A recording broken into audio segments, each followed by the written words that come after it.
जय माता की भक्तों, आप सभी को शारदीय नवरात्रि की हार्दिक शुभकामनाएं।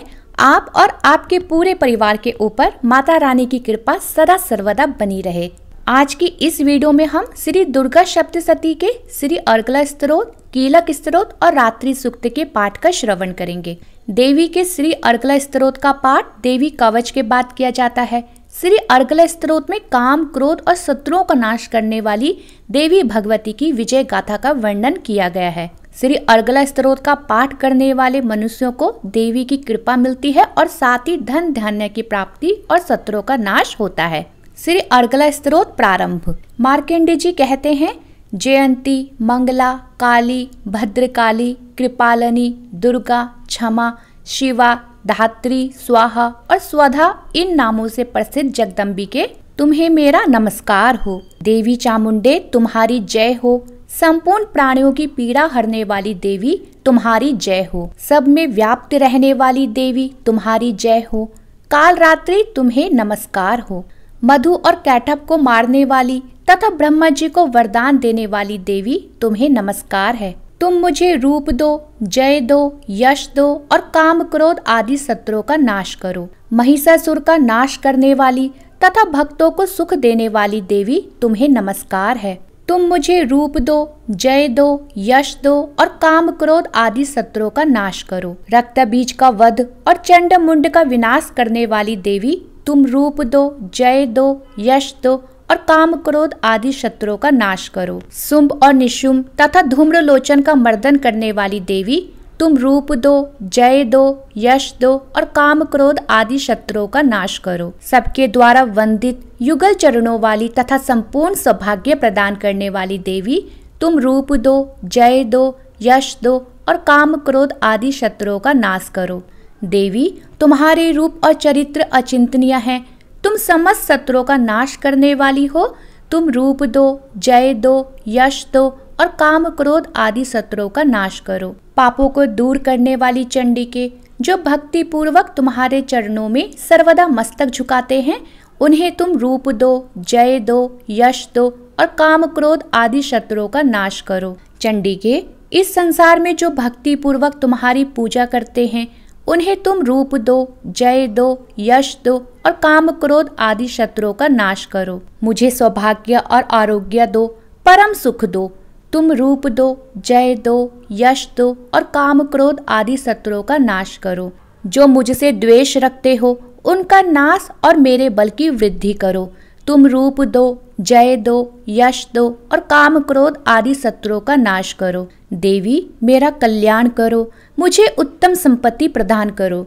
तुम रूप दो, जय दो, यश दो और काम, क्रोध आदि शत्रुओं का नाश करो। अंबिके, देवता और असुर दोनों ही अपने माथे के मुकुट की मणियों को तुम्हारे चरणों पर घिसते रहते हैं। तुम रूप दो, जय दो, यश दो और काम, क्रोध आदि शत्रुओं का नाश करो।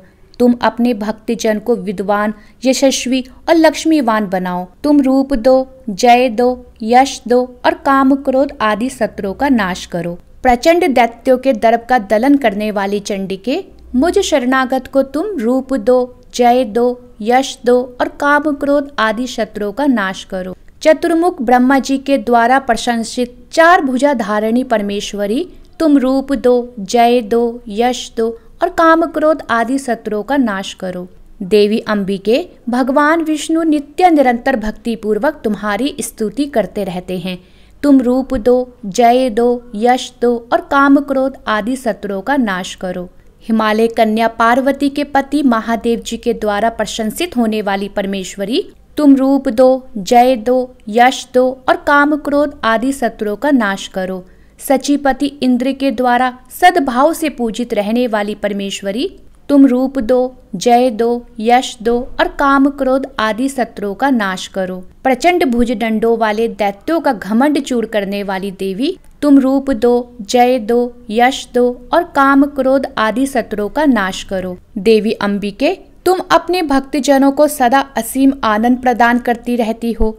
तुम रूप दो, जय दो, यश दो और काम, क्रोध आदि शत्रुओं का नाश करो। मन की इच्छा के अनुसार चलने वाली मनोहर पत्नी प्रदान करो, जो दुर्गम संसार सागर से तारने वाली तथा उत्तम कुल में उत्पन्न हुई हो। जो मनुष्य इस स्तोत्र का पाठ करके सप्तशती रूपी महास्तोत्र का पाठ करता है, वह सप्तशती जप संख्या से मिलने वाले श्रेष्ठ फल को प्राप्त होता है। साथ ही वह प्रचुर संपत्ति भी प्राप्त कर लेता है। देवी अर्गला स्तोत्रम संपूर्णम। अब श्रवण करेंगे कीलक स्तोत्र का।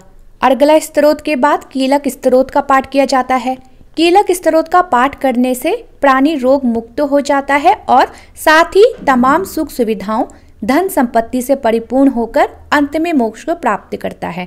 कीलक स्तोत्र प्रारंभ। मार्कंडेय जी कहते हैं, विशुद्ध ज्ञान ही जिनका शरीर है, तीनों वेद ही जिनके 3 दिव्य नेत्र हैं, जो कल्याण प्राप्ति के हेतु हैं तथा अपने मस्तक पर अर्धचंद्र का मुकुट धारण करते हैं, उन भगवान शिव को नमस्कार है। मंत्रों का जो अभिकीलक है, अर्थात मंत्रों की सिद्धि में विघ्न उपस्थित करने वाले शाप रूपी कीलक का जो निवारण करने वाला है, उस सप्तशती स्तोत्र को संपूर्ण रूप से जानना चाहिए और जानकर ही उसकी उपासना करनी चाहिए। यद्यपि सप्तशती के अतिरिक्त अन्य मंत्रों के जप में भी जो निरंतर लगा रहता है, वह भी कल्याण का भागी होता है। उसके भी उच्चाटन आदि कर्म सिद्ध होते हैं तथा उसे भी समस्त दुर्लभ वस्तुओं की प्राप्ति हो जाती है। तथापि जो अन्य मंत्रों का जप ना करके केवल इस सप्तशती नामक स्तोत्र से ही देवी की स्तुति करते हैं, उनकी स्तुति मात्र से ही सच्चिदानंद स्वरूपिणी देवी सिद्ध हो जाती है। उन्हें अपने कार्य की सिद्धि के लिए मंत्र, औषधि तथा अन्य किसी साधन के उपयोग की आवश्यकता नहीं रहती है। बिना जप के ही उनके उच्चाटन आदि समस्त अभिचारिक कर्म सिद्ध हो जाते हैं। इतना ही नहीं, उनकी संपूर्ण अभिष्ट वस्तुएं भी सिद्ध होती है। लोगों के मन में यह शंका थी कि जब केवल सप्तशती की उपासना से अथवा सप्तशती को छोड़कर अन्य मंत्रों की उपासना से भी समान रूप से सब कार्य सिद्ध होते हैं, तब इनमें से श्रेष्ठ कौन सा साधन है। लोगों की शंका को सामने रखकर भगवान शंकर ने अपने पास आए हुए जिज्ञासुओं को बताया कि यह सप्तशती नामक संपूर्ण स्तोत्र सर्वश्रेष्ठ एवं कल्याणमय है। तदंतर भगवती चंडिका के सप्तशती नामक स्तोत्र को महादेव जी ने गुप्त कर दिया। सप्तशती के पाठ से जो पुण्य प्राप्त होता है, उसकी कभी समाप्ति नहीं होती, किंतु अन्य मंत्रों के जप जन्य पुण्य की समाप्ति हो जाती है। अतः भगवान शिव ने अन्य मंत्रों की अपेक्षा जो सप्तशती की ही श्रेष्ठता का निर्णय किया, उसे यथार्थ ही जानना चाहिए। अन्य मंत्रों का जप करने वाले पुरुष भी यदि सप्तशती के स्तोत्र का और जप का अनुष्ठान कर ले, तो वह भी पूर्ण रूप से कल्याण का भागी होता है। इसमें तनिक भी संदेह नहीं है। जो साधक कृष्ण पक्ष की चतुर्दशी अथवा अष्टमी को एकाग्रचित होकर भगवती की सेवा में अपना सर्वस्व समर्पित कर देता है और फिर उसे प्रसाद रूप में ग्रहण करता है, उसी पर भगवती प्रसन्न होती है, अन्यथा उनकी प्रसन्नता नहीं प्राप्त होती है। इस प्रकार सिद्धि के प्रतिबंधक रूप कीलक के द्वारा महादेव जी ने इस स्तोत्र को कीलित कर रखा है। जो पूर्वोक्त रीति से निष्कीलन करके इस सप्तशती स्तोत्र का प्रतिदिन स्पष्ट उच्चारण पूर्वक पाठ करता है, वह मनुष्य सिद्ध हो जाता है। वही देवी का पार्षद होता है, वही गंधर्व भी होता है। सर्वत्र विचरते रहने पर भी इस संसार में उसे कहीं भी भय नहीं होता। वह अब मृत्यु के वश में नहीं पड़ता तथा देह त्यागने के अनंतर मोक्ष प्राप्त कर लेता है। अतः कीलन को जानकर उसका परिहार करके ही सप्तशती का पाठ करे। जो ऐसा नहीं करता, उसका नाश हो जाता है। इसलिए कीलक और निष्कीलन का ज्ञान प्राप्त करने पर ही यह स्तोत्र निर्दोष होता है और विद्वान पुरुष इस निर्दोष स्तोत्र का ही पाठ आरंभ करते हैं। स्त्रियों में जो कुछ भी सौभाग्य आदि दृष्टि गोचर होता है, वह सब देवी के प्रसाद का ही फल है। अतः इस कल्याणमय स्तोत्र का सदा जप करना चाहिए। इस स्तोत्र का मंद स्वर से पाठ करने पर सुलभ फल की प्राप्ति होती है और उच्च स्वर से पाठ करने पर पूर्ण फल की सिद्धि होती है। अतः उच्च स्वर से ही इसका पाठ आरंभ करना चाहिए। जिनके प्रसाद से ऐश्वर्य, सौभाग्य, आरोग्य, संपत्ति, शत्रुनाश तथा परम मोक्ष की भी सिद्धि होती है, उन कल्याणमय जगदम्बा की स्तुति मनुष्य क्यों नहीं करते। इति कीलक स्तोत्रम संपूर्णम। अब श्रवण करेंगे रात्रि सूक्त के पाठ का। कीलक स्तोत्र के बाद रात्रि सूक्त का पाठ करना उचित होता है। दुर्गा सप्तशती पाठ के आरंभ में रात्रि सूक्त और अंत में देवी सूक्त के पाठ करने का विधान है। रात्रि सूक्त पाठ प्रारंभ। महतत्व आदि रूप व्यापक इंद्रियों से सब देशों में समस्त वस्तुओं को प्रकाशित करने वाली यह रात्रि रूपा देवी अपने उत्पन्न किए हुए जगत के जीवों के शुभाशुभ कर्मों को विशेष रूप से देखती है और उनके अनुरूप फल की व्यवस्था करने के लिए समस्त विभूतियों को धारण करती है। ये देवी अमर है और संपूर्ण विश्व को, नीचे फैलने वाली लता आदि को तथा ऊपर बढ़ने वाले वृक्षों को भी व्याप्त करके स्थित है। इतना ही नहीं, यह ज्ञानमयी ज्योति से जीवों के अज्ञान अंधकार का नाश कर देती है।